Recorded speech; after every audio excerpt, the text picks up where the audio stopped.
Assalomu alaykum, hammaga juma muborak. Ertalabdan asabbuzarlik, kecha jonli efir qilayotganida bir xayolimga keldi. Yana yozib olishyapti, yana kesib tarqatishadi dedim ham даже, xuddi shu narsa bo'ldi. Hozir yo'qdan turib bundoq qarasam, Shahzod Gold ukam yozibdi, aka. Assalomu alaykum. Onajonimga uzuk berganim haqida gapiribsiz. Buning nimasi yomon deb endi yozibdilar ukam menga. Sababi kecha o'sha ba'zi bir kontent qilaman degan eshiklar 11 minutlik jonli efirdan aynan 30 sekund, 20 sekund joyini kesib, unga shu mashhur 2-3 ta odamlarni o'sha o'zini yaqinlariga qilgan sovg'alarini, videolarini qo'yib turib, o'sha fitna chiqarish uchun, ya'ni prosmotr yig'ish uchun, oddiy qilib aytganda o'shani yasashgan. Uni rasmini, videosini meni fonimga qo'ygandan keyin tabiiy holki, u odam men haqimda gapiryapti deb o'ylaydi. Avvalambor o'sha gap, kecha aytdim-ku, o'sha hurmatli blogerlar dedim. Men bitta asabga tegani bor, bloger u bola, sportchi bola emas. Ana $100 onasiga beradi-da, ko'rsatib beraveradi-da, o'shanga tekkizib gapirilgan endi.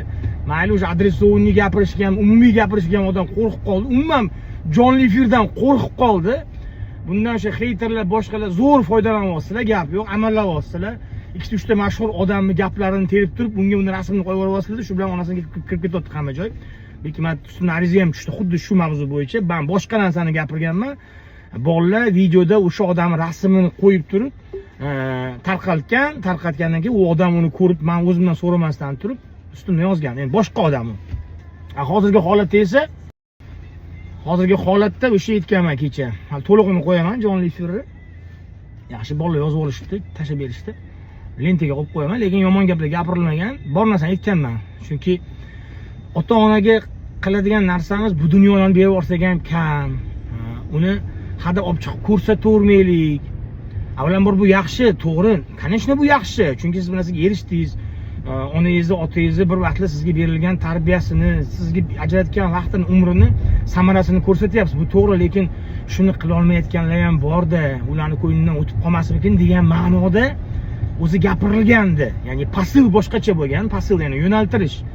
Uni kimnidir shaxsiyatiga tegish yokida avvalambor bu internet tarmog'ida hamma o'z fikrini bildiradi.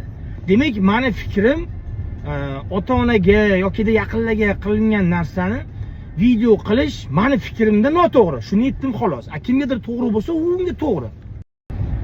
Shuning uchun bundan buyog'iga bunaqa ochiq-ochiq jonli efirlarni menimcha kamaytiramiz u. Chunki bundan buyog'i sal nozikroq mavzu bo'lib qoldi. Chunki bu qonuniy tomonlarini ham sal noziklashtirib tashlashdi.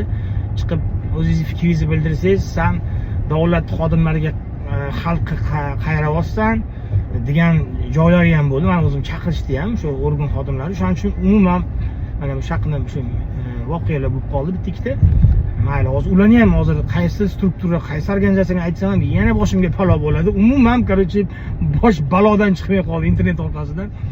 Oldinlari internetga kirsak maza qilardik, kontent qilardik, yumor qilardik. Boshqa hozir shunaqa ishlardan keyin hech narsaga qilgimiz kelmay qoldi. Borku, umuman даже sport qilyapman. Shuni ham aytishyapti, sen qari cholga nima keragi bor? Kuldirsam, nima sen uyalmaysanmi? Yoshingga qarab kuldirasan dedi. Qizlar bilan chiqsam, nima sen uyalmaysan? O'sha bilmayman nima qilish kerak.